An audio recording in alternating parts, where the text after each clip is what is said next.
Assalamualaikum warahmatullahi wabarakatuh. Perkenalkan, nama saya Sana Ridwa di Fakultas Hukum Universitas Kencana semester 3 kelas B.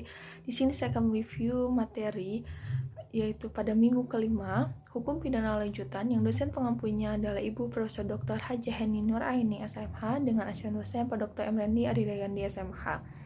Yaitu masih sama, yaitu dengan bab penyertaan. Bentuk ketiga, turut serta melakukan atau made plagiar. Dalam memori faculty memberikan pengertian bahwa orang yang turut serta melakukan atau made plagiar ialah orang yang dengan sengaja turut berbuat atau turut mengerjakan terjadinya sesuatu. Syarat-syarat turut serta melakukan atau made plagiar ini yaitu yang pertama, adanya kerjasama secara sadar atau bewusste samenwerking, yaitu kerjasama di sini itu harus ditujukan pada suatu perbuatan yang berupa kejahatan. Lalu yang kedua, ada kerjasama secara fisik atau psiki samenwerking, di mana kerjasama di sini merupakan suatu delik yang ditujukan pada suatu akibat, yaitu adanya perbuatan yang berupa kejahatan di mana perbuatan tersebut diatur dalam undang-undang.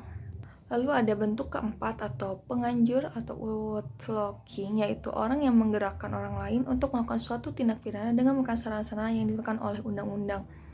Jadi antara penganjur dengan penyuruh melakukan hampir sama, yaitu adanya usaha untuk menggerakkan orang lain sebagai pelaku material atau author materialis. Perbedaannya, dalam penganjuran, sarana yang digunakan diatur dalam pasal 5 ayat 1 sub kedua, yaitu diatur secara limitatif atau terbatas. Lalu yang kedua, dalam pemujukan, orang yang membujuk disebut author intelektualis, dan yang dibujuk atau digerakkan disebut author materialis.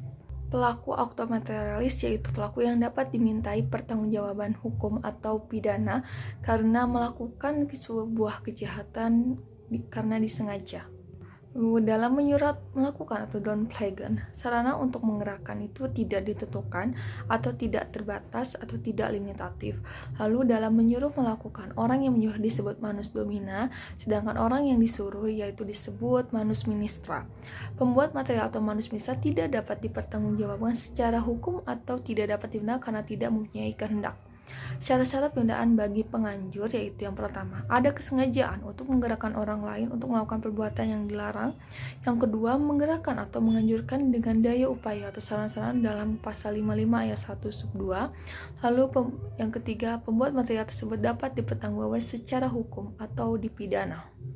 Lalu bentuk kelima yaitu ada medeplegic atau pembantuan yang diatur pada pasal 56 KUHP, yaitu ada dua bentuk. Yang pertama, pada saat kejahatan dilakukan, dalam hal ini tidak ditentukan bentuknya secara limitatif dalam undang-undang. Lalu yang kedua, sebelum kejahatan dilakukan, dalam hal ini undang-undang memberikan batasan atau limitatif yaitu berupa memberi kesempatan, sarana, atau keterangan. Pertanggungjawaban pembantu yaitu KUHP mengatur pada pasal 57 ayat 1 dan ayat 2 di mana maksimum pidana pokok dikurangi sepertiga atau diskon sebesar 30%. Lalu apabila kejahatan diancam pidana seumur hidup, maka maksimal lama penjaranya yaitu menjadi 15 tahun. Lalu ada pidana tambahan untuk pembantu sama dengan pelaku itu pasal 57 ayat 3. Dalam pertanggungjawaban pembantu yaitu KUHP menganut sistem tidak tergantung pada pertanggungjawaban pelaku pasal 57 ayat 4. Dalam pertanggungjawaban pidana bagi pembantu hanya dihitung yang disengaja dipermudah atau diperlancar beserta akibat-akibatnya saja.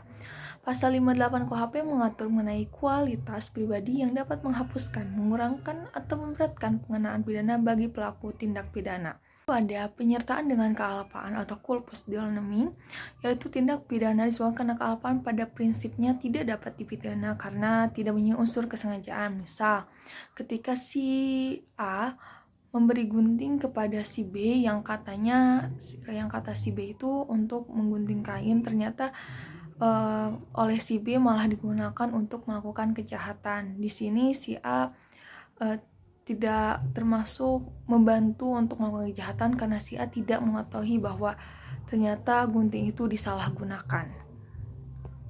Maka pada kasus tersebut si A tidak dapat dimintai pertanggungjawaban hukum atau tidak dapat dipidana karena tidak ada unsur kesalahan. Sekian dari saya, maaf karena banyak kesalahan. Wabillahi taufiq wal hidayah. Wassalamualaikum warahmatullahi wabarakatuh.